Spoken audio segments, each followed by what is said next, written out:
Good afternoon, everyone. Thank you for attending the Spotlight Seminar. It's a series of seminars that we have throughout the year. Today's topic is localising your skills and experience. It seems to be a popular one because the room is full, which is great to see.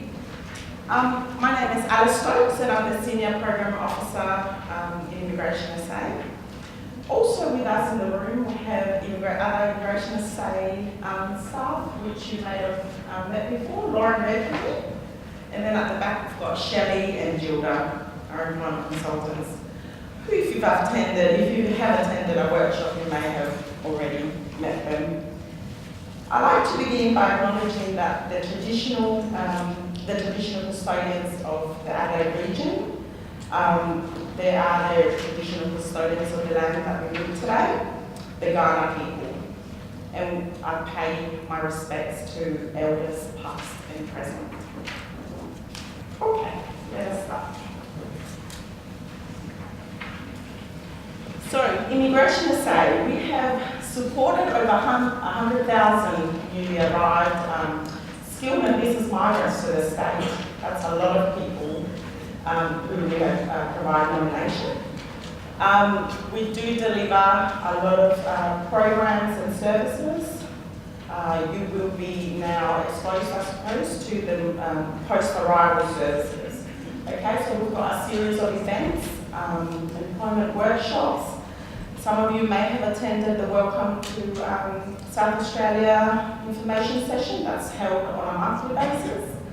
And then we do have the employment workshops that are held around every fortnight. And of course we've got seminars like this where we like to bring in experts, industry experts, to come and share their knowledge and expertise with you all, and some to help you with your job search.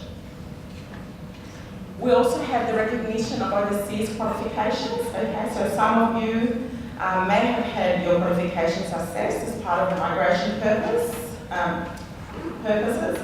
However, we do have that service for those past spouses or dependents that haven't had the skills assessed. And what we do is we do a comparative of your educational level. Okay, so it just gives the employers or prospective employers an indication of what level you have attained as comparison to the Australian qualifications framework.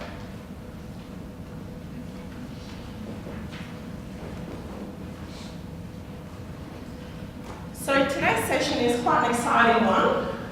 We do have a great lineup of speakers today, which I thank very much for your time, to be able to share your knowledge with us.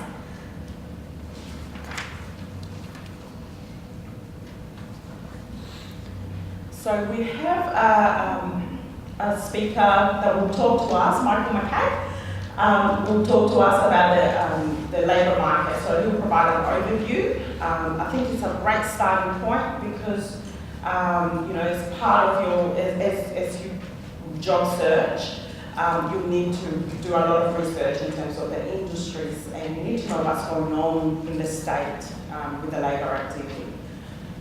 Then following Michael, we'll have a career specialist, Hilary Healy, and she will also give us really good practical strategies on how to localise your skills. Then we have a very special speaker as well, an employer in the room, and Connie Pontikinas will be talking to us about how to stand out from the crowd. So she'll give us the employer insight on what makes a standout candidate. Following Connie, we have another very special guest speaker, someone that is come to share their success story with us. So Gareth will talk to us about how he has overcome some of the challenges that most of you will probably be experiencing now, or if not in the near future, and how he landed a great job.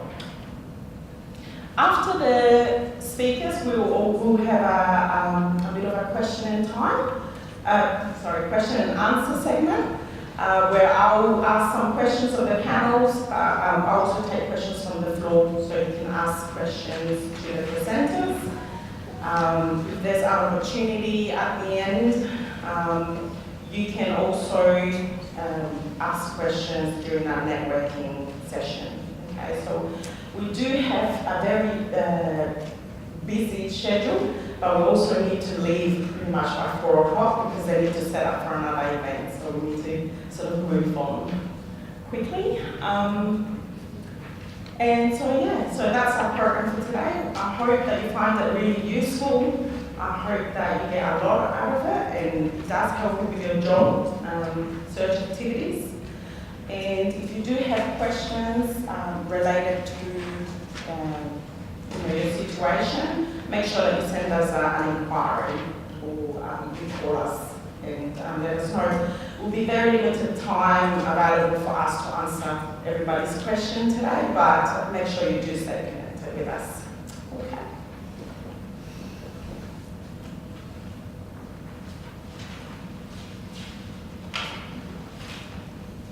So our first presenter today, Michael Mackay, has worked in various roles from the federal to South Australian, the South Australian government in economic analysis, and has developed expertise in analysing and communicating data trends in order to inform decisions by government.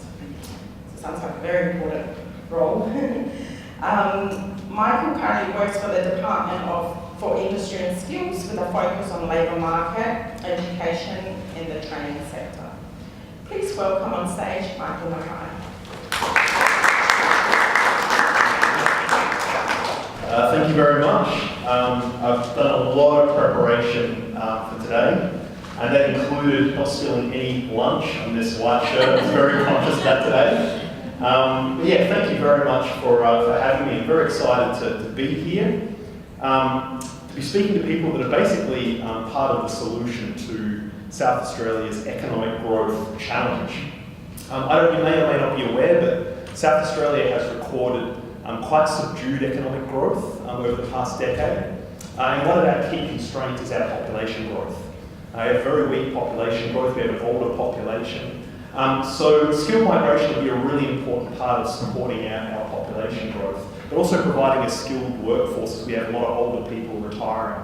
And we have those changing industry needs as our industry structure continues to change.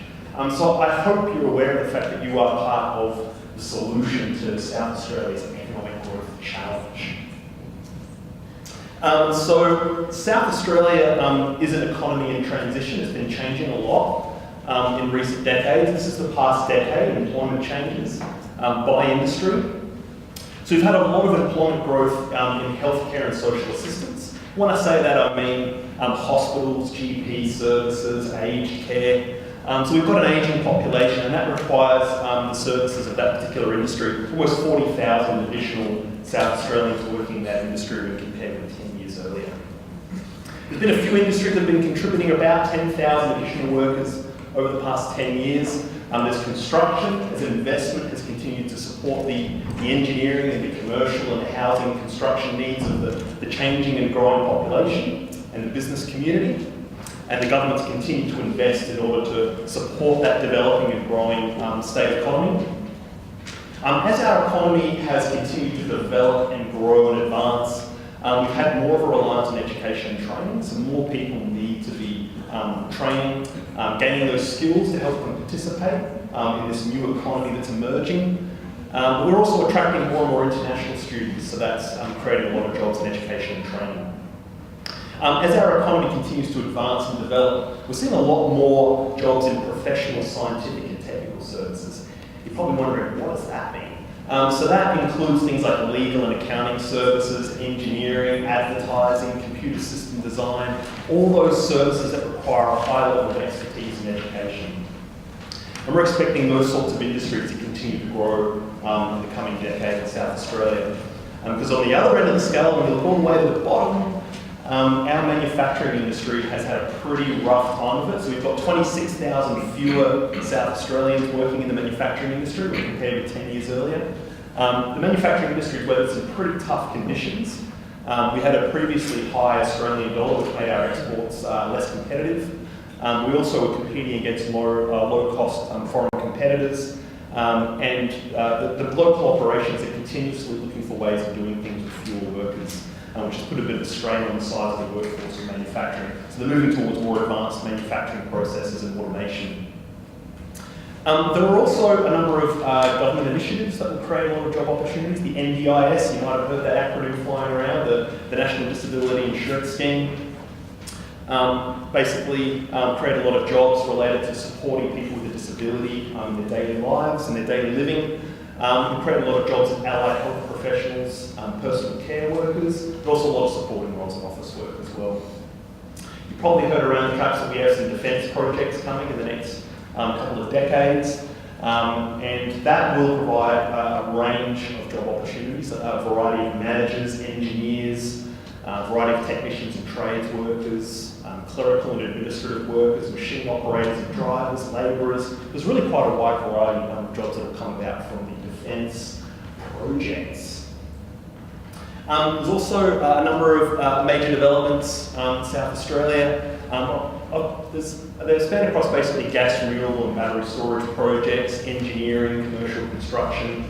I've provided the links to a number of major projects, and you guys will get a copy of these slides just to give you an idea of where to go to find out more about these projects. Often these projects will have an opportunity to apply for jobs. They'll advertise job opportunities related to those major projects. Sometimes they haven't even got to a stage where they know exactly what they'll need, but they'll actually give you the opportunity to register your interest in participating in those major projects. The Northern Connectors have got one there, the northhub.sa.gov.au, will give you an opportunity to get involved in the Northern Connector project, but also in some of the naval shipbuilding and the Gawler Rail electrification project. So there's a few sites there that might give you a bit of a lead on where to go to find some opportunities. I've just provided a number of other ones there. There's some that are in the pipeline that are still under consideration and some that are underway. And the state government used to provide this really useful document about major developments. They haven't done that in recent years, which has made it a bit more difficult to find a central location for what's out there in terms of major projects. But I provided some general sites that can give you a feel for some of the projects that are out there that will require a variety of workers. Just recently in South Australia, for a number of years, we had a pretty shocking jobs market. And in recent years, it's started to pick up. The demand for workers has been increasing. So employment has been increasing for a few years now. So that basically means for job seekers, it's become more job seeker friendly, and that there's more opportunities for job seekers. And that's just in recent years. And as a result of this pickup in the demand for workers, we've also seen the unemployment rate come down. So back then we had an unemployment rate of almost 8%, it's the highest in the nation, and we had a lot of unemployed people. And that made it tough for job seekers because they were competing with so many other unemployed people. But recently that number has come down, and that's good for job seekers because it means you're competing with fewer unemployed people. So it's gotten better than where it was. Demand for workers has picked up and there are fewer unemployed people, which makes it easier with these increased job opportunities that are coming about. It means that you're competing with fewer people. So we've seen this changing industry structure. We're seeing more jobs in healthcare and social assistance, in education and training, in construction, and professional, scientific and technical services. We're seeing a number of major developments that are underway or in the pipeline, and we're seeing the strengthening in the jobs market in recent years. And I thought it might be useful to take a look at some of the vacancy data. So the Federal Department of Jobs and Small Business provides vacancy data by occupation. I'll be providing a link later on that actually gives you the definition of these occupations. Because sometimes you sort of, well, I've got this skill set, but which occupation is relevant to me? So there's a document on the ABS website that lets you know where your skill set sits, what occupation do you belong to. And it should also be noted that not all jobs are advertised on the internet. Sometimes it can be through networks and through people that you know. And so that's something to note. This is basically internet vacancies, what's being advertised on either Seek, Career One, or Australian Job Search. We found that actually 1 in 4 of the job and internet vacancies were being advertised for professional jobs. This is definitely an area of growth in South Australia. We're seeing a growth towards the higher skill level occupations where it requires a higher level of expertise and education. So the number of the highest job vacancies there are professionals with things like registered nurses, programmers, accountants, human resource professionals, civil engineers, and we have advertising and marketing professionals as well. So there's a variety there of jobs that are reporting the highest number of vacancies. I also included another slide for professionals because this is relevant to the sort of jobs that are relevant to you, some of you guys that are here today. So there's a variety of engineers, industrial, mechanical, and production engineers. There's electrical engineers, ICT support, test engineers. It was around 10, a little bit less than 10 vacancies for telecommunications engineers as well. So I'll provide a link to the website that updates this data every month, so you can get an idea of which jobs are being advertised the most for. The second largest group was for the technicians and trades workers, and the largest number of vacancies for those with motor mechanics and electricians. Then we've got the third largest group was the clerical and administrative workers. Huge number of vacancies for general clerks, and general clerks basically provide a variety of clerical and administrative tasks like routine reports, recording and filing information, stuff to do with office work. There are a lot of jobs for general clerks, but also for a variety of other clerks as well, to do with accounting and payroll clerks and so on. Don't worry, when I first saw the word clerks, I was like, what does that mean? What a clerk is. And also, relevant to some of the people who are here, there are also about 30 advertisements for bank workers. Another group that had about 1 out of 10 vacancies were for the managers. There were a variety of manager opportunities here, so managers in advertising and sales, construction, retail, production managers, that other specialist managers, that includes quality assurance managers, had about 30 vacancies. So there are a number of opportunities there for various managers, and I also included these here because it was relevant to some of the people here. So you can sort of get an idea of the scale, the number of internet vacancies that are coming out for some of these occupations. Variety of labourer jobs. As an economic analyst, we love the category other miscellaneous labourers. That provides a huge amount of insight. You could be a bicycle mechanic or you could be a trolley collector. There's a huge variety of labourer jobs that fit in that miscellaneous as pretty much other labourers. For sales workers, no surprise there, the major one for sales workers, there are a lot of job advertisements for sales assistants. A large contributor to that is that there's a lot of turnover in sales assistants. A lot of people come and go, so that does provide a lot of job opportunities. Because job opportunities can come about from employment growth, but they can also come about from turnover as well. There's also, among the community and personal service workers, there's a very high level of vacancies available for the aged and disabled carers. Not surprising when we have an ageing population requiring those sorts of workers. And among the machine operators and drivers, the largest number of vacancies was for truck drivers.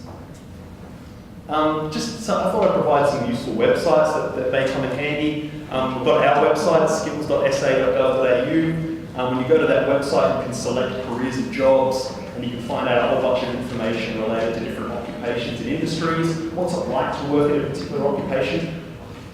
We all want to know how much you're likely to earn in working different occupations. It's good to sort of put those numbers up against each other. Okay, if I work in this, what am I going to earn? If I work in this, I'm only going to earn that, or I'm going to the other one. You can find some general labour market information, some information about the growth industries and what some of the relevant occupations are for those growth industries. Obviously, keeping an eye on job advertisements, seek.com.au. There's the state government website at iwork.sa.gov.au. Also helps that if you don't have a profile already on linkedin.com, really helpful because there are a lot of jobs that are advertised there, but also jobs that come about through networks. So that is also really useful. And something else I had on that other slide was keeping an eye on job advertisements in terms of the number of vacancies per occupation, stuff I just took you through before. So that's available on the Federal Department's website. You can go to the ABS website if you want to have a look at the general labour market conditions. So the Australian Bureau of Statistics, so they actually do a survey of South Australians once a month, about 6.5 South Australians to get a feel for the labour market conditions. So you can get an idea of which occupations are growing, which industries are growing. And if you follow those steps, you can go to those different types of data. So you can just see if employment's growing and there are more opportunities. Is the unemployment rate continuing to decline, which means you're competing against fewer unemployed people? It's good to just get a feel for the general conditions. If you're finding it tough, why am I finding it tough? Are the general conditions tough, or is it something to do with my skill set? Also, these are the documents I referred to before. The ABS has a couple of documents that describe what each occupation means and what it includes, what each industry means. So you can actually do a bit of a word search for your particular area of expertise. I'm involved in developing video games. All right, where does that sit? And I can tell you which occupation is relevant to that. So that, I think, is all I had to say. Thank you very much for listening, and happy for you guys to chat with me afterwards. So thank you. Thank you very much, Michael. So the bottom line is seek and you shall find. There's so much information, a wealth of information out there that you could be researching in preparation for your job seeking activities. Our next presenter is Hilary. Hilary is a senior career practitioner with Career Partners Plus, a local South Australian for-purpose organisation. And over the past 4 years, Hilary and her team have been delivering state government career services to South Australians looking for jobs. Many of them included new individuals to the state. The team worked individually with over 500 job seekers to provide resume reviews, job search guidance, and connect job seekers with industry and opportunities. Hilary's past experiences have included a stint working with Chase Manhattan Bank in London and Europe as an internal staff trainer, and she has over 6 years of experience as a consultant for a boutique recruitment agency in Adelaide, as well as working for group training companies in Adelaide and Victoria in business development and recruitment. As a very young person, she accompanied her parents who arrived in Adelaide as skilled migrants. And she's passionate about helping people navigate their career path on what sometimes can be a challenging journey. Can you please welcome Hilary?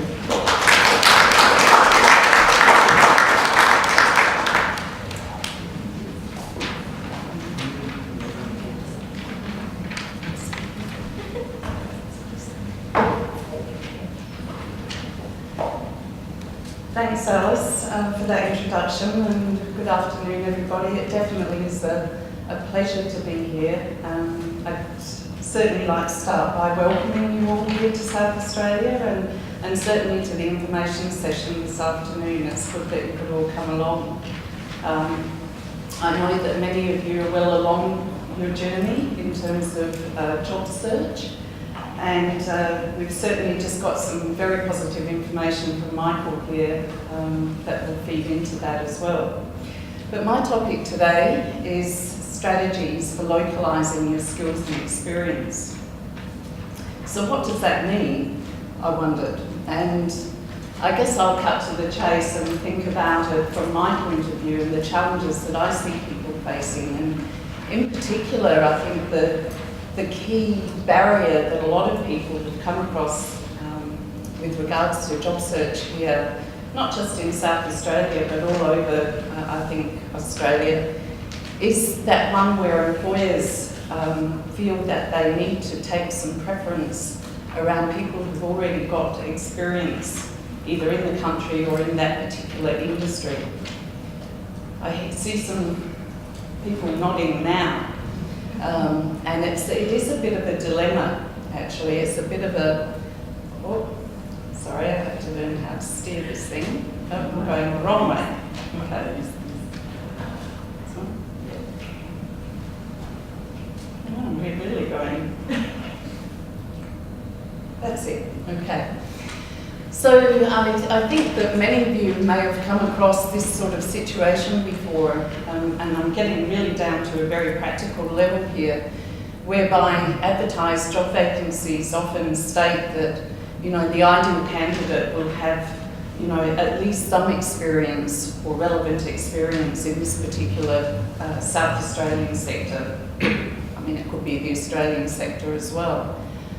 And then when you drill down into the job description, for example, under the essential criteria, it actually says that you must have some relevant work experience in the sector. And that is a real challenge And perhaps for those who get to an interview stage, there may be those interviews where, you know, you haven't had particular success, but you were really very impressive, and the feedback comes that, you know, keep going with the job search. It was really close, but on this occasion you've chosen somebody who has a little bit more experience than you have. I mean, the positive point about getting to an interview is that A, you know, you've been interesting to an employer, you've actually presented well, you've got your resume and cover letter through, you've been able to promote your skills and experience, and B, it's an opportunity to develop some rapport with that particular employer or organisation and ask them whether they've got any feedback for you around the experience that you could possibly get. So it is an interesting one, and we're going to talk about, I'm getting there, we're going to talk today about some of the tips and ideas I have for overcoming and accruing some of that experience, given that you're relatively new to the state. So it is a conundrum. That is a pretty tricky and complex situation to work through. And some of you may be able to give us some ideas as well. But I have a fairly basic response to it, and that is what I'd say are the 3 Ps. No, I'm getting there. So the first P is a plan, and having a plan in place is incredibly important. The next one is participating in your plan and in your strategies to move through that job search in a methodical way. And the last one, or the last 2, is having that persistence and patience, which I'm sure most of you do have.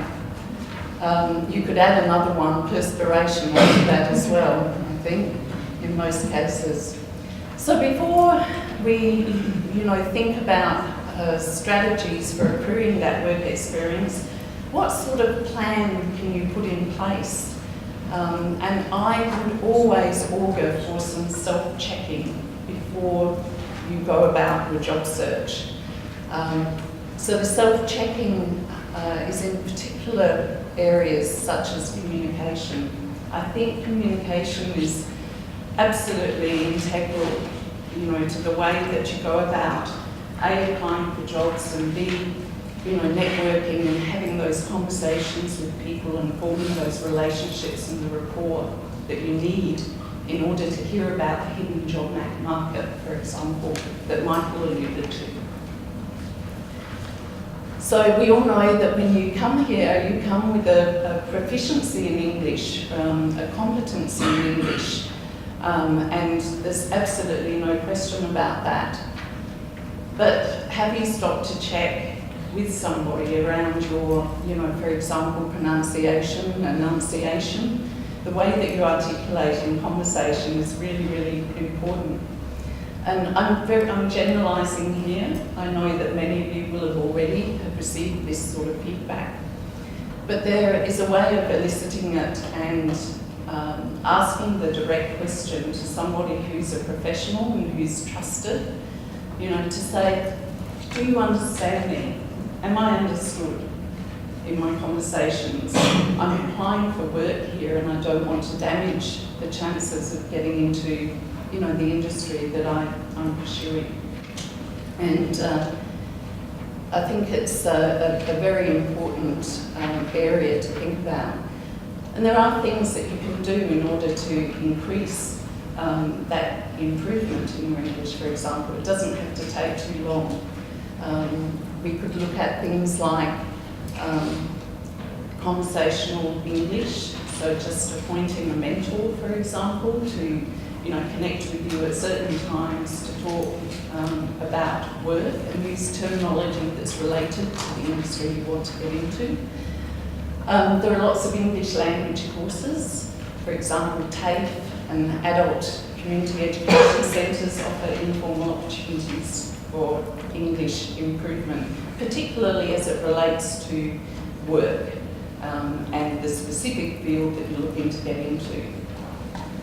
And the other one is obviously conversation at home. I'm sure that many of you do, but conversation around a dinner table at night, doesn't hurt, particularly for those who might have dependents, for example, that come home from school. And, putting that hour aside to intentionally check the way that, the words are rolling out. You might pick up a bit of slang as well, and that might not be appropriate for the workplace, of course, but I think that's a very important thing that you can be doing just to improve that level of communication. And I've already mentioned finding a mentor. Earlier, Alice talked about the service available through Immigration SA to look at your overseas qualifications and have them assessed. That also is very valuable for employers to understand at what level your knowledge is, albeit you will have studied a different curriculum, or slightly different anyway. I think being able to actually converse and talk to people about the fact that this is your level of qualification is critical, as well as having it in your cover letter and your resume as well.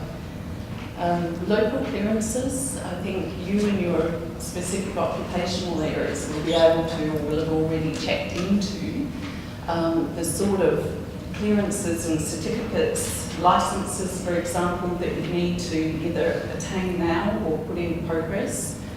And so make sure that they're in order before you go out on your job search. The job search tools, I will just gloss over really. I think you've probably all got these in place. But these are critical, again, before you set out on that plan.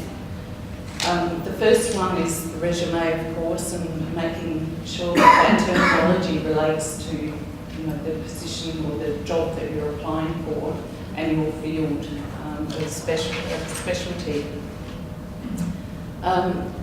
If you're not sure where you're going to get the feedback from, ask a recruitment consultant or ask an employer where you're sitting down and having an interview. If you ask direct questions, i.e., can you tell me if the content in my resume actually expresses who I am and what my skills are, you'll get a direct answer. But if you just ask for general feedback, it's very often feedback that is very general as well. It's not specific and it's not that helpful to you. So ask those hard questions and be prepared to get the answers as well and do something about them.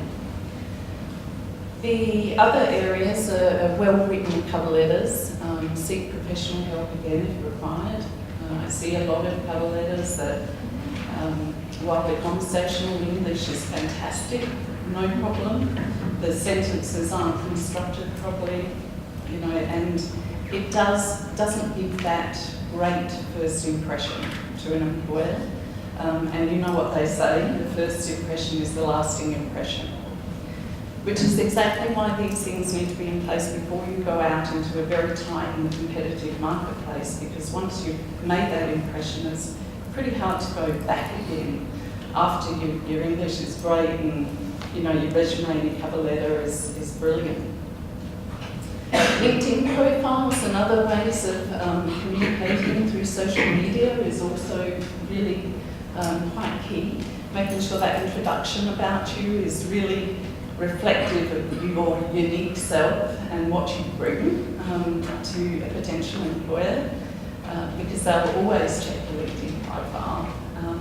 Having a bit of a go on Twitter even, around your industry, it doesn't hurt. It raises your profile. And the last one is obviously interview skills and presentation at interview. I don't think anybody would have any issues around, going along to an interview. We all know we have to get up for that, specific hour. But there may be the way that recruiters interview these days and here that is unique to South Australia, and Connie and Cameron might be able to give you some ideas around that a bit later. But again, We're looking at telephone interviews, for example, and other advancing technology with these sorts of, I guess, part or process in the application. And telephone interviews link back very strongly to communication, don't they? And having that good first impression here. And finally, developing that action plan, bringing it together now you've got everything in place. So having that self-checklist done, setting up a diary, setting up a journal, listing all the organisations within your field here in South Australia or wherever else you're conducting your job search is really important.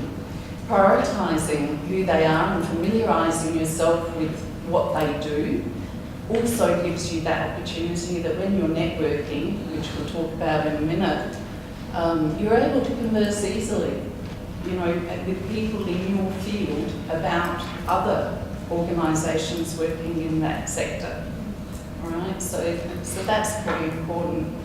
Registering with professional associations, I don't know who they all are, you know who yours is, but that again can be a helpful way of making great contacts and I guess linking in with other professionals that can give you that feedback. Identifying a professional mentor, that's, you know, if you ask people for help, if you ask them to give you a hand and give you some guidance, and it doesn't mean that I'm going to be ringing you every day or, you know, using your time up on a constant basis, then most people are more than happy to help if they're working in the industry, to give people who are new to this state a hand. And not just necessarily people who are from overseas, it's people who are moving here from this state as well, and people who are moving from one sector to another sector. They all come across this challenge of not having that experience as yet and having to go out and build it and find it. And then lastly, having a plan B. You've probably all got some backup plans and you've got some ideas around, okay, these are my skills, these are my values and my strengths, these are other occupations. You saw the charts before that Michael put up. These are the other occupations that I could potentially look at as a part of my backup plan. And volunteer work that also is very relevant to what you're applying for. Got it right, I'm going the right way now.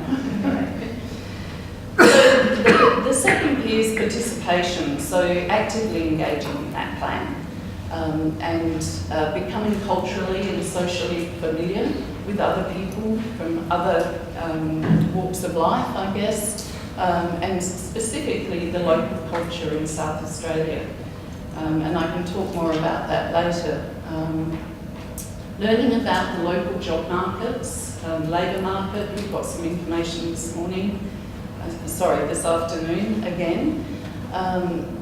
Retain that, look at it. Again, it's things that you can have conversations about.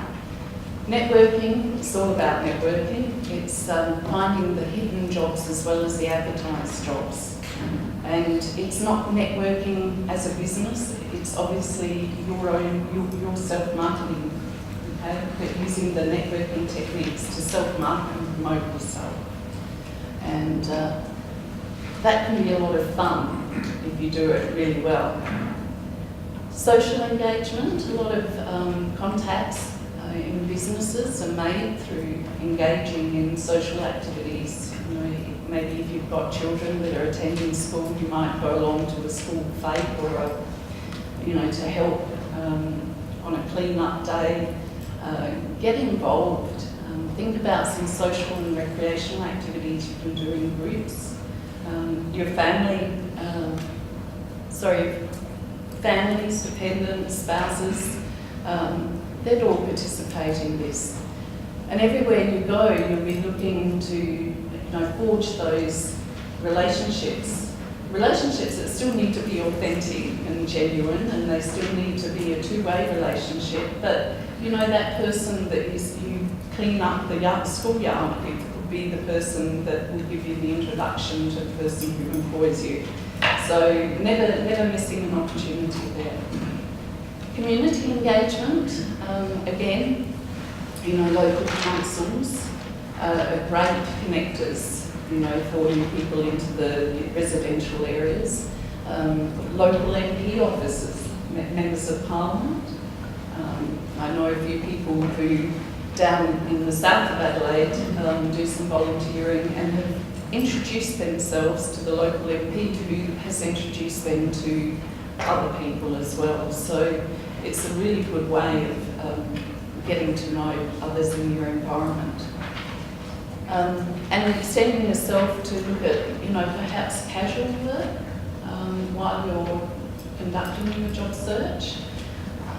Volunteering. I think yesterday I looked on Seek and there was over 100 volunteering opportunities, and gee, I'd like to do some of those. And in fact, we'll be following up on one. But there are all sorts of volunteering opportunities on there that don't require a lot of time, but wow, they can really connect you in and keep your skills up to date too, at least on the basis of them. So I think participating is really a key, to moving on and settling in. So I think that I've probably, this is what I'm on about, networking. Sourcing local experience is really important.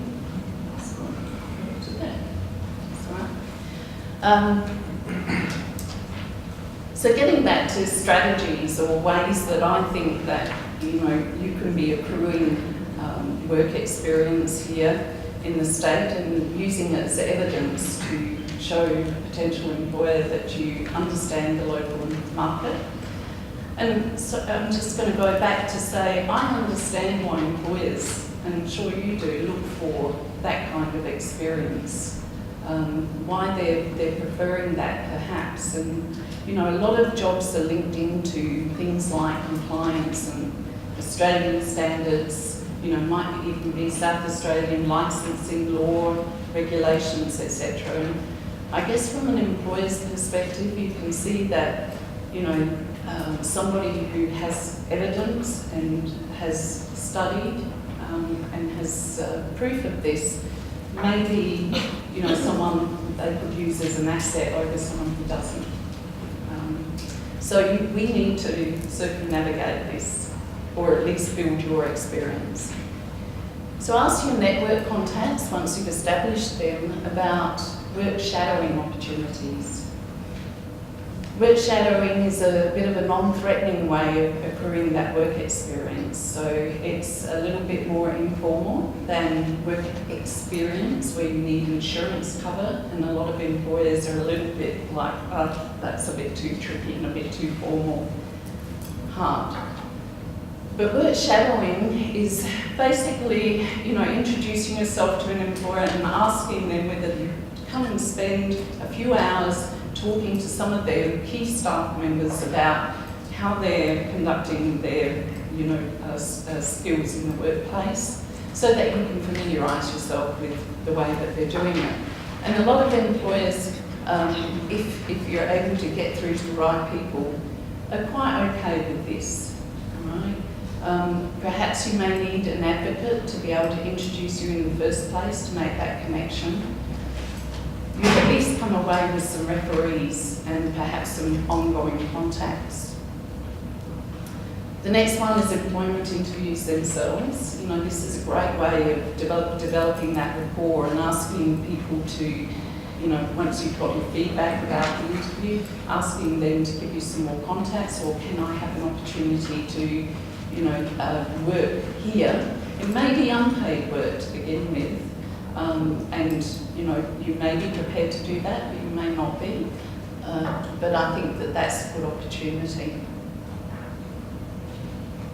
Where are we going now? So recruitment agencies, look, generally they're working, for the client and also the applicant, but the client being the employer. But recruitment agencies and consultants within them generally are happy to give you some information. Again, if you make those direct questions to them, they'll usually give you that feedback. But consider short-term contracts or temp work, within these confines, because recruitment agencies are quite often looking for people who are available immediately, who are committed, who are, I guess can indicate that they've got the skills to be able to carry out jobs. Sometimes they may be routine jobs. In an office situation, for example, they may not be exactly in line with what you're looking for, but be prepared to flex a little bit, be a little bit agile, and think about those, because they're great ways also of getting into the workplace. Work experience, I've already mentioned. You can purchase work experience from an insurance broker, which will cover you, and you can take that to an employer and say, I have the insurance cover to be able to, operate here, how about it? I'd probably suggest that you get the employer lined up first by saying, I can get the work experience before you fork out, the financial requirement to purchase it. It's not that much though, so it might be worthwhile thinking about. The other is the volunteer opportunities I spoke of. So, they're quite diverse and they can draw on a lot of skills, and so, that's a really good one to consider. And accessing short courses that preferably are accredited through the Australian Qualifications Framework, but they will certainly just start contributing to your profile and start building on your Australian contextual experience and knowledge. Okay, so short courses are really quite a good way to go. And the key outcomes of I guess getting involved in one or two of those points of basically getting relevant experience, whether it's paid or unpaid, it really doesn't matter. But the referee is really important. Having somebody credible, global organisations are great to get into, obviously, because they bring the name with them. And having the skills and the evidence that you've actually applied them in the workplace where, of course, this is what we're talking about.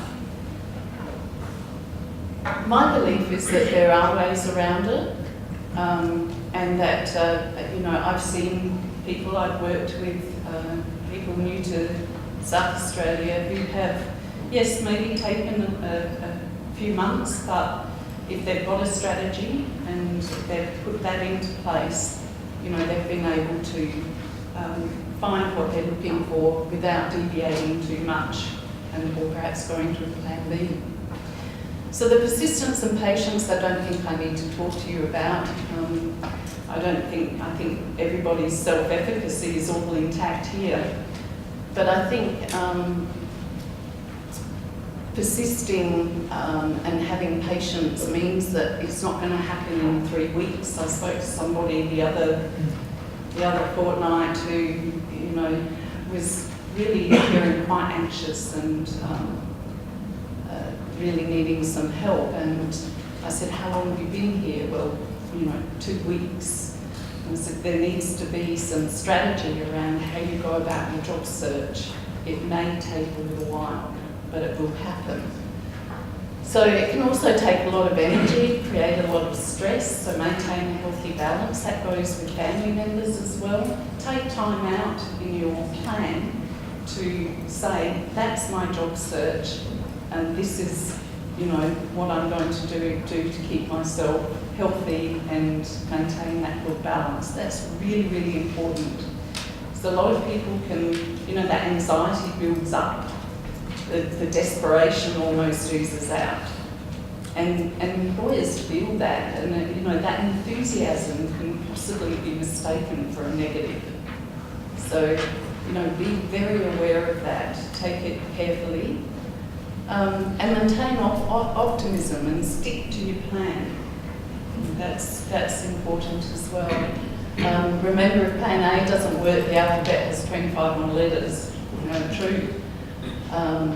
Be ready to be agile, and there are lots of other industries, I guess, yours isn't working out for you, that you can manoeuvre your skills into.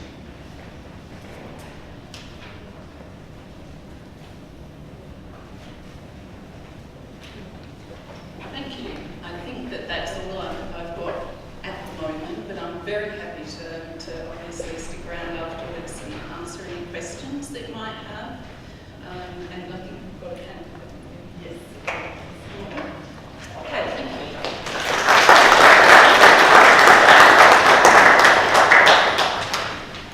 Thank you, Hilary. We'll take questions in our Q&A segment.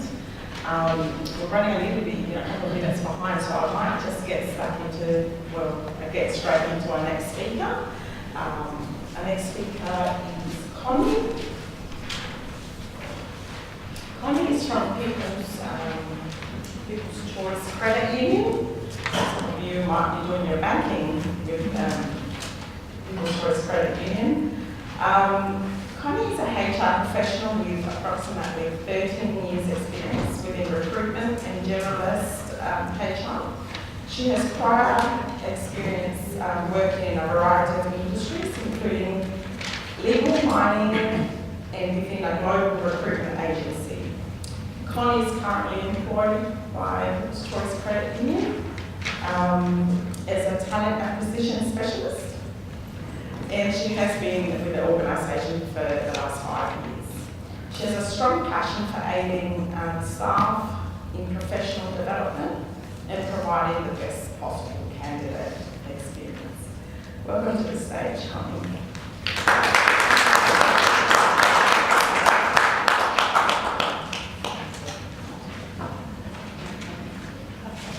Hopefully you can see me over this because I'm quite short. Hi everyone. As I was mentioned, I work with People's Choice Credit Union as a talent acquisition specialist. And I'm here today to provide you with some useful tips and tricks on how to stand out from the crowd with your job search. Okay. Can't see me.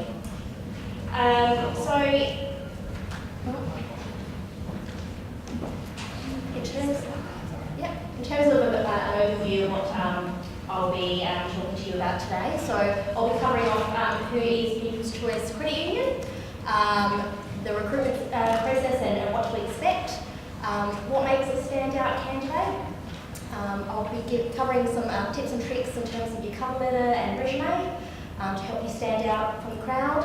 I'll also provide some tips and tricks on phone interviews and also cold canvassing. I did mention that we might have some opportunities for questions at the end, but we'll cover that off in the panel discussion. So, who is People's Choice Credit Union? So we are Australia's second largest credit union with over 360,000 members across Australia. So we are a national organisation. We have 41 branches and 5 advice centres in South Australia, the Northern Territory, Victoria, Western Australia, and the Australian Capital Territory, so a lot of job opportunities for People's Choice. Our national contact centre is based here in Adelaide, and our head office is also based here in Adelaide. And we have approximately $10 billion worth of funds under management and advice.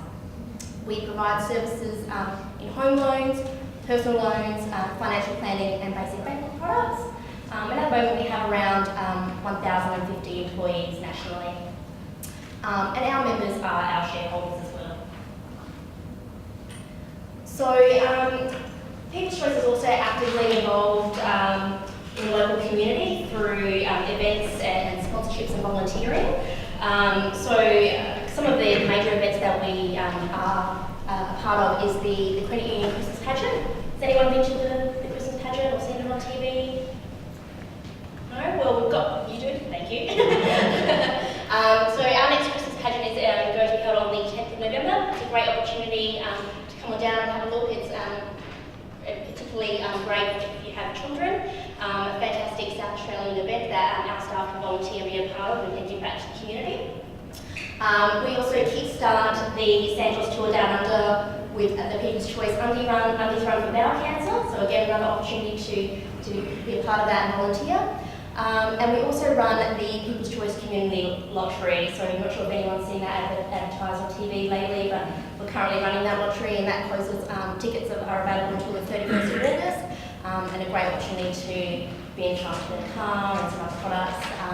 And basically all of the ticket sales towards the lottery go towards various charities around Australia.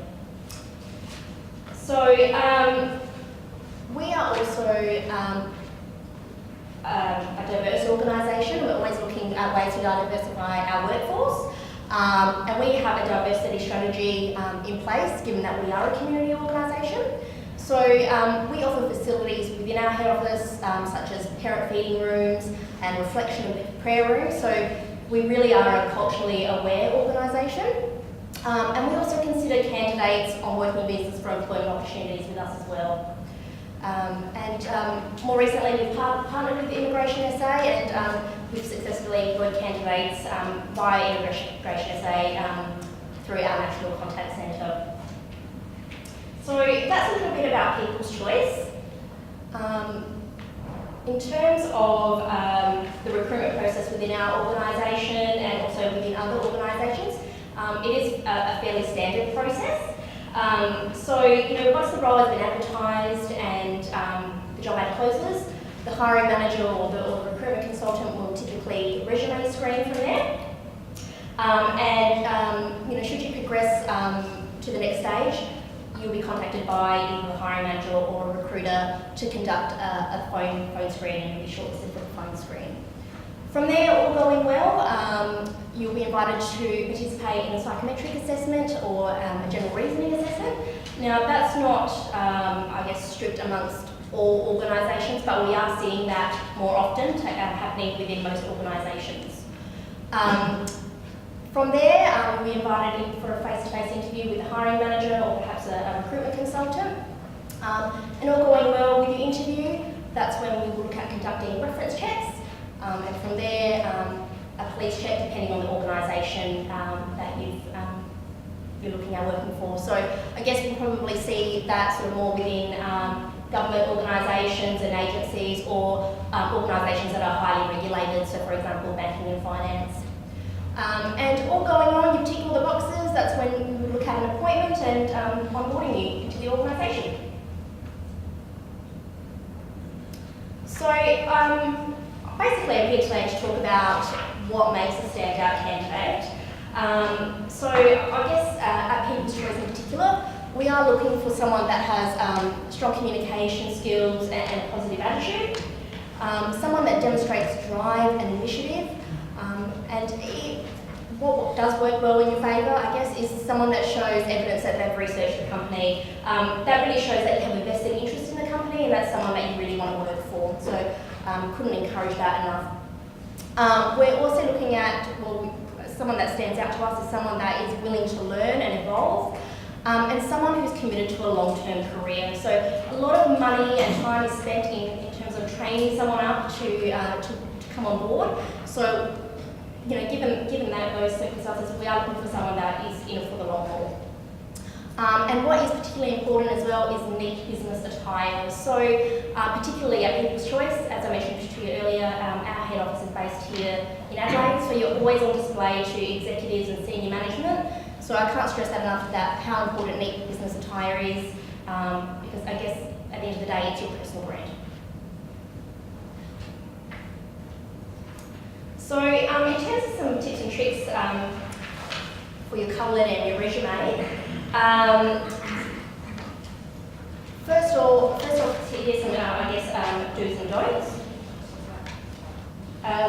So do be concise and to the point when it comes to your cover letter. Keep the letter to one page if possible. Tailor the letter to a target audience. I guess in terms of that, you should tailor your letter to each role that you've applied for, because that obviously shows that you're keen on that opportunity and that particular opportunity. Do write in an enthusiastic tone, and also use a font that is easy to read. So it's really all about making it easy for the hiring manager or the recruiter to take a quick snapshot in terms of your experience. And make sure you proofread the letter before you send it. There's nothing worse than opening up a letter and seeing grammatical errors or spelling mistakes. Doesn't show that you've got good and strong attention to detail. In terms of don'ts, don't repeat your resume. We've already got your resume, so this is an opportunity for you to shine through in terms of your personality. And as I mentioned before, don't use a generic impersonalised letter, so tailor that letter to the target audience. Don't include information that's not relevant to the job, because at the end of the day, you're applying for a job. And don't overdo the technical jargon, so translate your skills into business terms to showcase your personality. You know, you can leave the technical jargon, to the resume, and a lot of the time, you know, someone that is receiving your cover letter and your resume may not necessarily work in the department that you want to work in, so it's best just to leave out the technical jargon so your personality can really shine through. In terms of your resume, do keep your resume short and uncluttered, so 2 to 3 pages is best. Ensure you keep it professional. Do include your contact info, so this section should cover your name, your email address, your phone number, your address, and your LinkedIn URL if you have one. So as Hilary mentioned before, definitely get onto LinkedIn if you don't have a profile. It's again another way that you could network, and obviously it gives us a little bit of insight in terms of your background.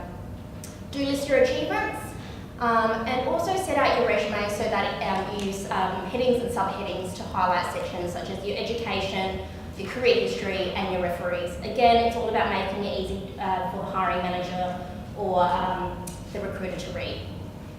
Do use bullet points and headings to keep information organised, pointed and punchy, and use keywords that match the job posting. So again, when someone is reviewing your resume in that first 15 seconds, we get a snapshot of are your skills aligned to the role. And always check your resume for grammar and spelling, as I mentioned before, in terms of the cover letter. So I guess if English is not your first language, have a native speaker who also writes well review your documents, and that will ensure that there are no mistakes. In terms of the don'ts with your resume, don't try and hide gaps. So just be honest and confident when you're explaining unemployment periods. And if you are, whilst you're unemployed, volunteering or studying, include that in your resume so that we know that you have been doing things whilst you've been unemployed. And also that volunteer experience, can translate into the role that you're applying for. Don't list contact details that aren't up to date. How are we going to contact you? So please ensure that your phone number and email address is up to date. And don't use an unprofessional email address. So for example, I love puppies@hotmail.com. Think about what kind of image your email address is portraying to a prospective employer as well. And don't include information regarding your marital status, your date of birth, or a photograph, unless you're going for a modelling job. This really isn't necessary and doesn't demonstrate your skill set and your experience. So has anyone sort of ever followed these types of tips and tricks before, or have any sort of tips and tricks they can add? Anyone? Tough crowd. So all going well with your, all going well with your cover letter and your resume, you'll be invited to participate in a telephone interview. So here are some tips and tricks which will help you prepare for that. So first up, have an active professional voicemail. As Hilary mentioned earlier, first impressions last. So make sure that's 100% professional. You list your name, because a lot of the times I call people and it's just gone straight to a beat. How do I know I've contacted the right person and that their number is the correct number on the resume? Create a checklist, so review the job posting and make a list of how your qualifications match the hiring criteria, and then have that list available so you can glance at it during the interview. So there's nothing wrong with being prepared, and also will show that you've got a keen interest in the role. Keep your resume in clear view, so it's at your fingertips when you need to answer any questions that the recruiter might ask. And do your research on the company.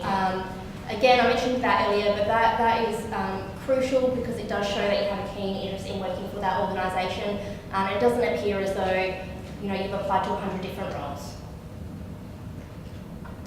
And have a few practical examples ready in the event that you're asked any behavioural-based questions that align to the job criteria. Predominantly, this often happens more in a face-to-face interview, but from time to time, you may get that with a phone screen. So just keep those handy and use the STAR approach in terms of behavioural-based questions. So the situation, the task, the action, and the result. And you can Google that as well in terms of the STAR approach and behaviour-based interviews if you're not sure about that. Have a pen and paper ready and handy for note-taking. And ensure that you're in a quiet room, free from distractions. So ensure that you're not out and about on a busy street. I mean, I've had situations where I've called a candidate for a phone screen and they've been out on a busy street and it sounds like they're at a rock concert. So I definitely would say make sure that you're in a quiet room, free from distractions. Otherwise it can be quite distracting, not only for the hiring manager, but for you as well. I've also had situations where candidates have been eating on the phone while I've been talking to them. Again, doesn't portray a professional image, so I wouldn't encourage that also. And if the time isn't convenient, ask if you can call back or suggest another time. So again, if you're out on that busy street or you're in a food court, there's no harm in asking if you can call back and arrange a time to have a chat. So, in terms of, other ways to stand out from the crowd, another way to stand out from the crowd and to target specific organisations that you want to work for is by cold calling or cold canvassing. Has anyone tried cold calling before or cold canvassing before? Doesn't necessarily have to be here in South Australia, but anyone who have? And how did that go? Very well. Yeah? Yeah. Excellent. Interview tomorrow. Fantastic. Great. So I can think of, a couple of situations within the last sort of 6 months where I've had 2 people cold call me, and that's actually led to employment. So definitely encourage you to give that a go as well, because that's another opportunity to get in front of a hiring manager. So does cold calling work? Whoops. Yes, it does, as we just said.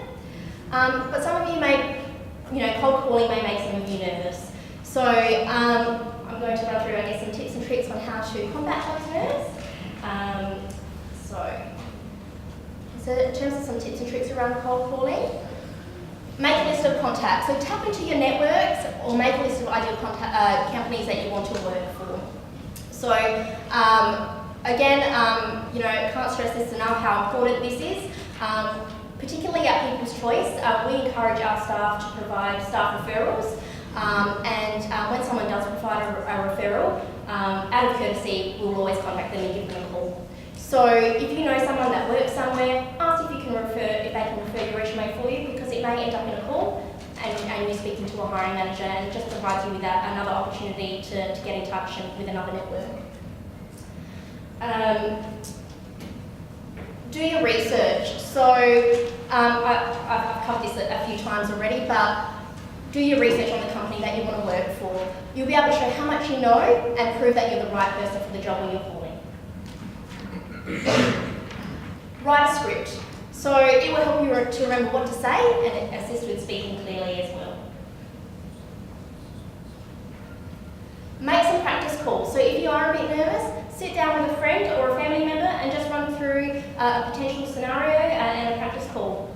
It will only help you. And work out when to call. So there are good and bad times of the day to call. So I would suggest avoiding the start of the day or the end of the working day or during lunch. So I'd probably suggest giving your target person a call either at around sort of 10 to 11:30 and then from 2 to 3:30. That's probably the ideal times of the day to give them a call. In the morning, first thing, they're catching up on emails, and and that sort of thing. And at the end of the day, you're trying to get last minute work finished and completed. So yeah, work out the time that it's best. And schedule a time to have a chat. So gauge the temperature with the recruitment consultant or the hiring manager, and if it's the right time to have a chat. So you know, always keep that in mind. Hiring managers and recruitment consultants are very busy people. They're working on multiple roles at one time. So, you know, just because you give them the call that they may not be available, or they may be rushing you to a meeting. So, you know, ask if you can schedule a time to have a chat, and that way it's locked in and you have a set time and you know you've got their full attention. And get your gear together. So, have a pen and paper handy to take notes, as I mentioned previously. A copy of your resume and also your script ready to go as well.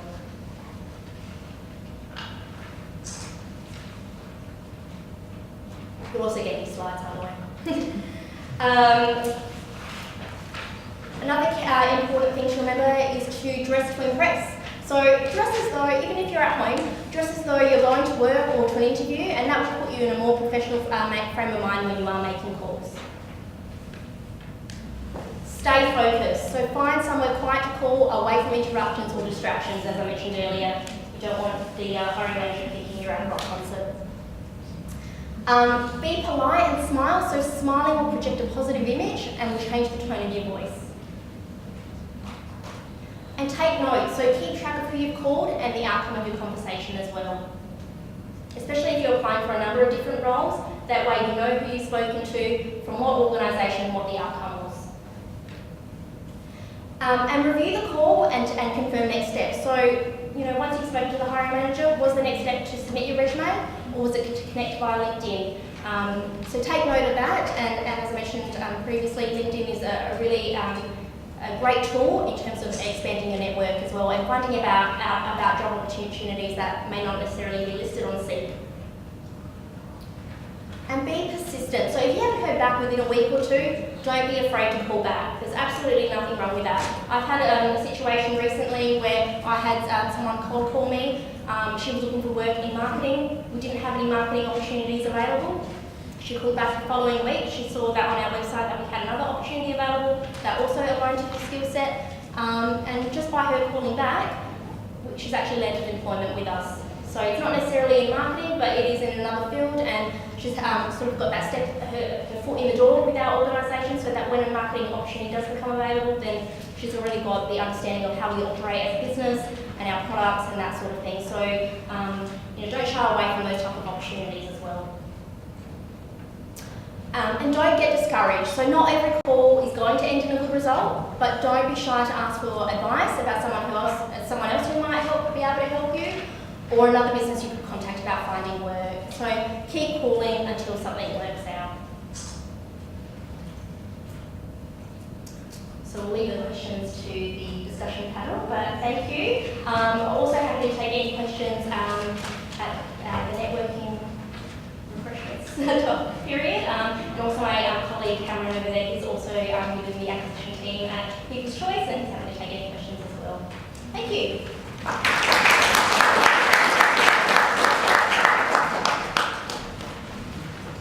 Thank you very much, Connie. There's lots of really good, excellent, I would say, practical advice in how to stand out with your job application process.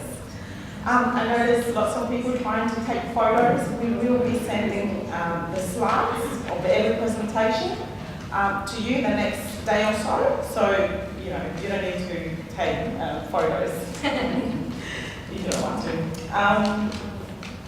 Also, I might take a moment as well to congratulate someone in the room who's also become a success story today. This gentleman here, if you'd like to just stand up, sorry to put you on the spot, gained employment today. So, these are the types of successes that we like to hear. So if you do need to take a phone call, because it might be an employer, please, by all means, do so. Okay, and on that note, our next speaker is another success story, which I like to introduce. So Gaurav is from India. He was born the youngest of 3 children into a middle-class family of a small city called Pune, and I'm sorry if I'm not pronouncing it properly, which is a region near Bombay or Mumbai in India. Gaurav Peters schooled at a Jesuit institution and went to complete his MBA with an IT focus from the Pune University Symbiosis College. Having worked in the e-learning sector of the IT industry for over 2 decades now, he decided to move to this beautiful city, he's described it, Adelaide, in the early part of 2017. With his wonderful wife and 2 sons aged 15 and 12. So they moved, they were state nominated on a 489 state-sponsored regional visa. And before moving here, he worked with Honeywell International as their training leader for the Asia Pacific region and has now, in a short span of 2 months, almost completed the transition to this peaceful city, he calls. So he's gained employment in the ICT sector as a project manager.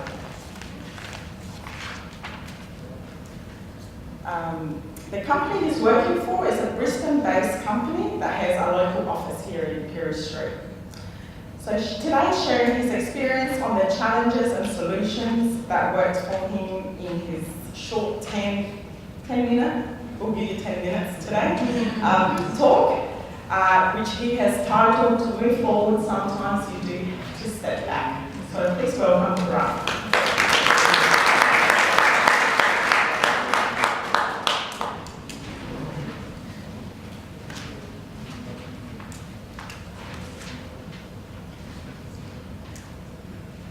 All right. Good afternoon, everyone. My name is Gaurav. I can see familiar Indian faces or Indian-looking faces, so you know what that name means. Me and my family decided to move here early last year. We applied for a visa. We looked at what was available, and the South Australian government was kind enough to sponsor us for a regional 489 visa. That came through in late last year. And we leveraged the summer vacation. You know what the summer vacation is in the northern hemisphere. Over here it's winter. And so my wife and my kids, we came over here for the summer vacation. They've gone back. They'll be joining me once I get a job. Well, now I've got a job, so they'll be joining me very soon. So very quickly, I was thinking about what I can share with you and the challenges that I faced and what exactly was the approach I had. So, local experience, biggest challenge. How did I respond to that in interviews? How did I prepare myself? Firstly, how did I respond to that? I've been in the IT industry, so I've worked with global teams. So I made sure I highlighted that whenever I was asked this question. Many over here who may be in the IT industry have worked with teams from America. You have client calls, at vague hours in the Indian time zone. You've worked with people from Europe. You may have even worked with teams from Sydney. And that's what I did. So I highlighted that. I said, you may want to consider this as local experience. I know what the work culture is. I know what the approach is of Australians, and not just Australians, but global. But that works mostly for IT industry, right? So, and this of course is my story, so whatever you can take from it, please do. The second thing was, as soon as I got here, I looked up those so many volunteering jobs on Seek, and also there's Seek, mostly Seek, and I picked up 2 voluntary jobs. One of them was with the St. Vincent de Paul Society. You may have seen some stores on the streets. Vinnie's, that's what it's called. It's an op shop, and they do a lot of voluntary work. As a matter of fact, later this evening, even though I have a job, I'm continuing to volunteer. This evening, I'm going to meet them, and we're going to be discussing how I can use my experience in the IT industry to help structure and improve their processes. They want some forms to be filled. I'll just be using Google Forms and I'll teach them. right? Some of them may know it, some of them may not. So small things like that. Voluntary jobs don't necessarily mean you need to have a particular skill of a very high level. The second voluntary job I took up was with NDIS, National Disability, an organization which leverages that. It's called Orana. Now, interestingly, in my spare time back home, I would make small videos of my children playing the guitar or doing something, and patch it and use Windows Movie Maker. And I got pretty good at making small short films. And I used this talent to even put up short videos on Instagram and other social media. Now they had a requirement. They said they want a volunteer who can help them with media and making short films for their services. I said I could do that, and I applied. And next morning I got a call, and they said, "We'd like to speak to you." I said, "Sure." So I took the bus, went to Netlink, the head office, the office over here, and I spoke to them. I showed them my work. I didn't show them my resume. I didn't tell them I'm an IT professional. All I did was talk about my weekend life, that I do this, I can do this, and they were very happy. And we started working almost immediately. Right? So 2 things to gain local experience, 2 volunteering jobs I picked up. If anybody in this room is interested in working with Vincent de Paul Society, please meet me afterwards. I can point you in the right direction. And how to address the question itself. Do you have local experience in interviews or on your cover letter?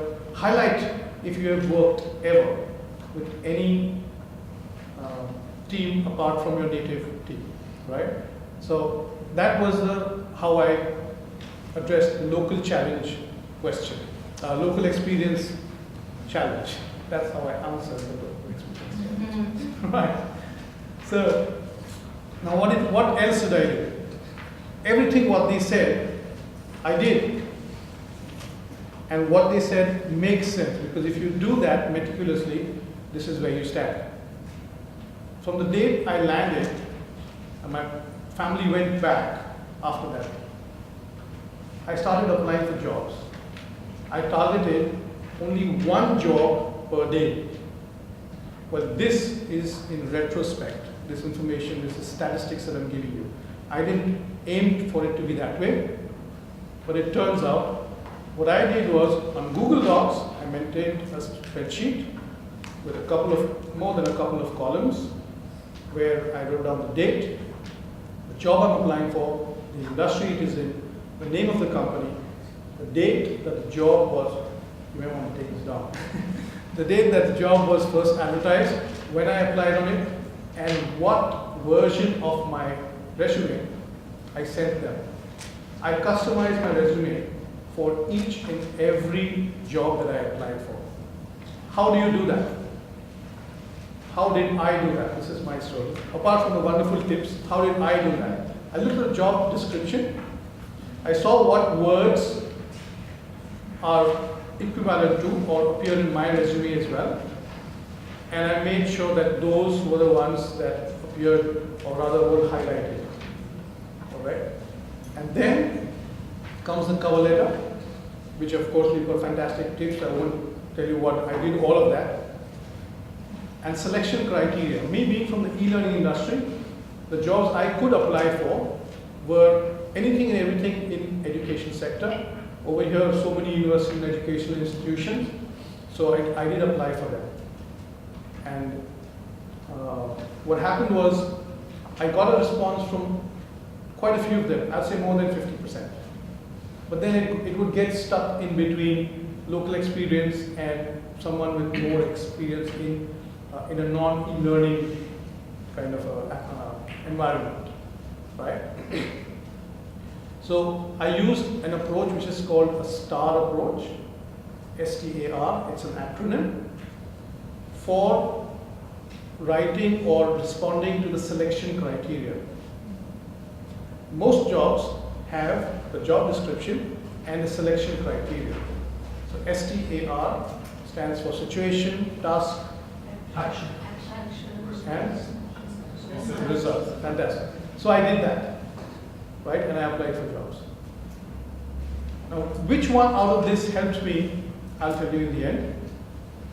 One of the things that each one of them touched on was networking. So I did a lot of that as well. I went out there and went for meets. Microsoft has an office over here. Very regularly they have sessions which discusses the technicalities of one of their products. Azure being the current thing that they're discussing. Me being in project management, I went for agile meetups. As a matter of fact, the other one is happening on this Thursday. So professional institutions or organizations, associations, look them up, join them. There are a number of websites which will also tell you the calendar of events that happen. Look them up.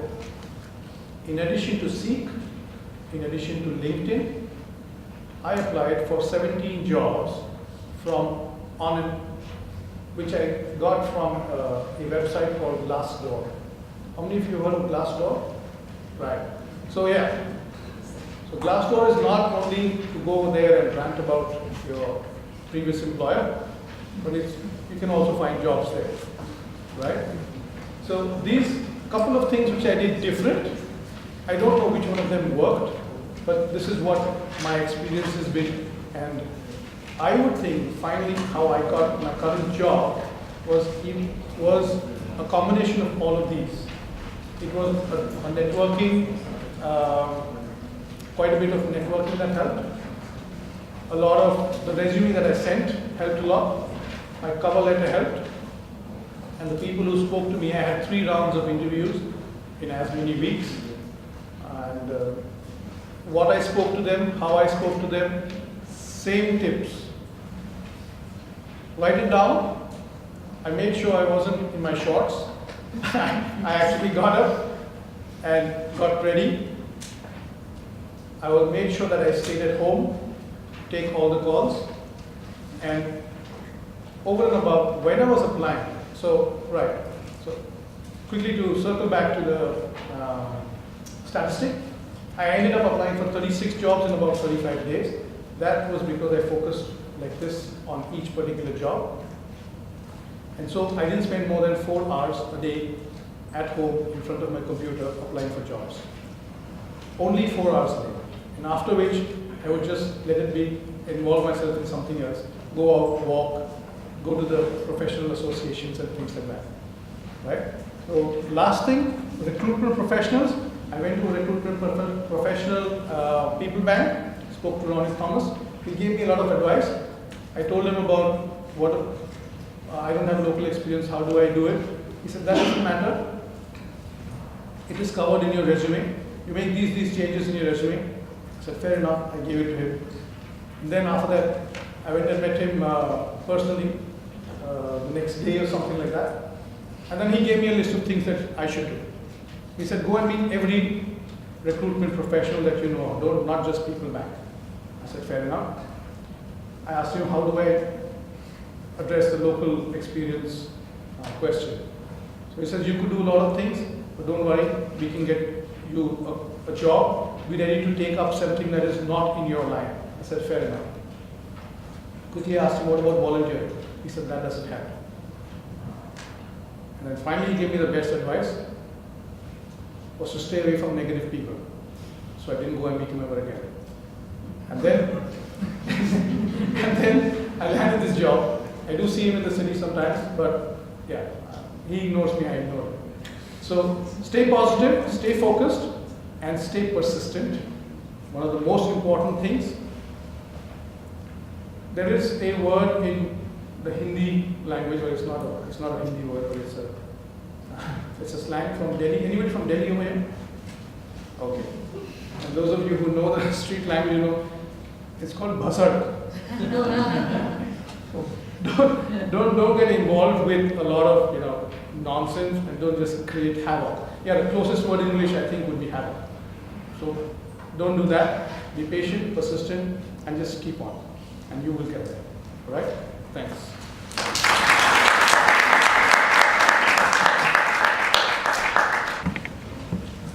I can just start the ball rolling with some of the questions. I'd like to ask the first question to Michael, if I can. Thanks. Michael, as you're aware, Immigration SA, on a yearly basis, they provide the occupations list. So this is the basis for which people can then be nominated. We get a lot of feedback, I suppose, of people that are quite disheartened and disillusioned initially, because when they arrive, they think they're going to be having lots of jobs lined up. In the reality, though, it might be different. So the question is, the state government nominated me for my occupation. However, when I landed, I didn't see very many opportunities. Why might that be? Oh, it's a fair question. There's a couple of things that I would probably say to that. First of all, the government's involved in predicting or attempting to predict where the demand will be for jobs. Something I quickly learned in getting involved in this sort of work is that it can be quite difficult to predict the future to great detail. Things are changing all the time. It's a lot more difficult than I first realised before getting into state government. And I want to give you a bit of a feel for how that can be quite difficult. So basically the government will try to estimate what will be in demand, and it also tries to estimate the type of supply that will be there. And it's basically looking for where there will be some imbalances to where skilled migrants could fill those positions. But the data that's available and the modelling that's done is sort of done at a level that's a little bit broader, and it can be quite difficult to get it to those levels of detail. So I'll give you the example to make it a bit more understandable. So the government might look at, for example, economists, and look at, okay, there's going to be a certain demand for economists going forward. There's an estimate of a certain level of demand for economists. And then it will look at the level of supply, the number of graduates that are coming through in the field of economics. And it'll attempt to sort of get a feel for where there's an undersupply of skills. But when you get to the very detailed, the reality of an individual and an individual employer, the employer might want a very specific type of economist. Might be someone that specialises in the energy market, or someone that specialises in the labour market. And then you get that person that's studied in economics, but they might have specialised in environmental economics. And that individual might house certain, or might be a combination of specific skill sets and personality traits. And the employer might be looking for a specific type of personality traits as well, and a specific amount of expertise. So that can get quite, when you get to the very detailed level of looking at an individual person and an individual employer, that reality starts to become quite difficult to estimate. Certainly the government makes an attempt at a broader level to try to estimate where the general trends are heading, but that can be difficult. So I can totally understand how that could happen. The government's always working to try. At the moment, we're actually in the process of improving that modelling to take into account a number of indicators to really ensure that we get the numbers right. We'll get it as close as we can to ensure that those sorts of situations don't happen, because I can totally understand why someone would be saying, I've been nominated based on this occupation, and yet I'm struggling to find that figure. But at the same time, we're trying to improve that level of uncertainty in the modelling. Correct me if I'm wrong, but there's a lot of factors as well that influence. You covered some in your presentation earlier, the economic environment as well. And sometimes, from the time that you apply for your skilled nomination until you actually arrive, there might have been some changes in the labour market too. It's a good point you made, because the Federal Department of Jobs and Small Business, they actually have a look at what occupations are in skill shortage. And we've actually looked at some of the occupations, and we'll find that year to year that can change. So that in 1 year it can be there's an appropriate level of skills, the next year will be a skill shortage, then the year after that will be appropriate level of skills. So it can be quite difficult at times. The timing of those skill shortages can vary. Yeah. Having said that, many people, including this gentleman and Gaurav, do find employment in the first few months of being here, so don't get discouraged or disheartened by that. My next question will be to Hillary. Okay. Hillary, There's a lot of talk around the importance of networking, and you covered that in your presentation today. Could you provide perhaps an example or some practical networking tips for newly arrived skilled migrants on how they might start that process? Thanks. Yes, it's a great topic, networking, and I think we can, spend hours, talking about different ways to go about it. I guess the first thing is to have a strategy, and I spoke about that earlier. Have a plan. You spoke about it as well. That's really important, because then you don't go off in random directions and then have to come back and repeat and so on and so on. That's the first thing. The second thing would be to know who your networks are, or who your key contacts could be, and have an elevator pitch or an introduction spiel. So when you meet somebody for the first time, you might only have, a minute or two in order to introduce yourself. So make sure that minute or two is getting across the message that you want to get across and trying to get that connection happening with the other person. I think I also mentioned earlier that many of you in this room have great self-efficacy. That is, your confidence and in pursuing your goals. That's what you're doing at the moment. But sometimes what I find is that, people forget or haven't thought about what can you give to the other person. So I'll just give you a very, very quick example. The other day I met up with a person who came to Australia a couple of years ago. He wanted to catch up to just fill me in with where he was going next with his job search and to get some help from me with that, or some advice. And I travelled from one end of town to the other to catch up, and that's no problem. It was a good meeting. I think that was very helpful for him. But I asked about his family, and I was very curious to know what was happening in his life along with his job search. And I don't think that he has ever tapped into asking me what's happening with my work or what's happening with my family. And I think that's really important, that you have that authentic rapport and conversation going. I reckon that that is a big tip, that it has to be genuine, and give them back generously as well. And I think networking, just do it all the time. Don't miss an opportunity. If you're out there socialising, be networking, silently. Yeah. Thank you. Sometimes it's just about finding some common ground, isn't it? Yeah. In that conversation. And like you said, it's a two-way process. So, even if it's about talking about the footy or the weather, they're pretty good icebreakers, I suppose, that you might want to try and engage the other person. Thank you for that, Lou. My next question is to Paul. Everyone, or the people that I come across with, tell me that a lot of the advice they get given is that to find good employment opportunities, you have to fit in. Okay, so fit in the workplace culture.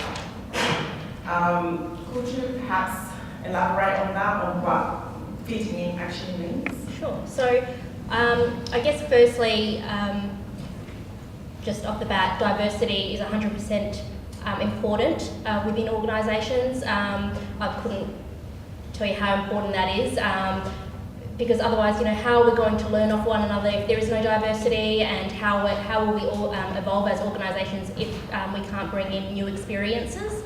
But in saying that, there are,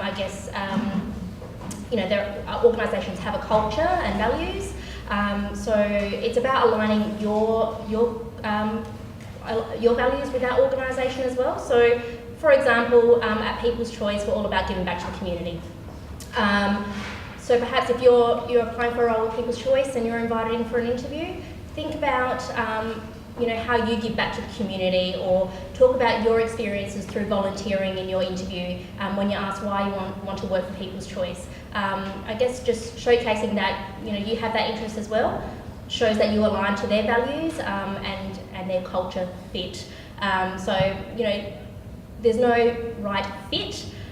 It's all about aligning your values with things that align with the organisation. So have a look on websites before you attend interviews, just to find out, you know, what are those key points that you could address that will show that you're culturally aligned. All right, thank you. And my final question before I take it to the floor is to you, Gaurav. In your job search journey, you've described it quite well before. Did you ever think it was way too much, too tiring, you know, lost motivation along the way? And if so, what kept you wanting to keep going?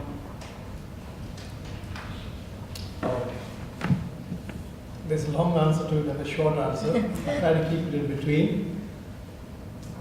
Yes, for the first, like I said, I applied for 36 jobs, and that's a number I'm not going to forget. In about 30 days. Every day after the first week, I very often felt maybe I'm not applying enough. And then there were other days when I said, one job a day is too much. Maybe I should apply just for one job in 2 days or 3 days.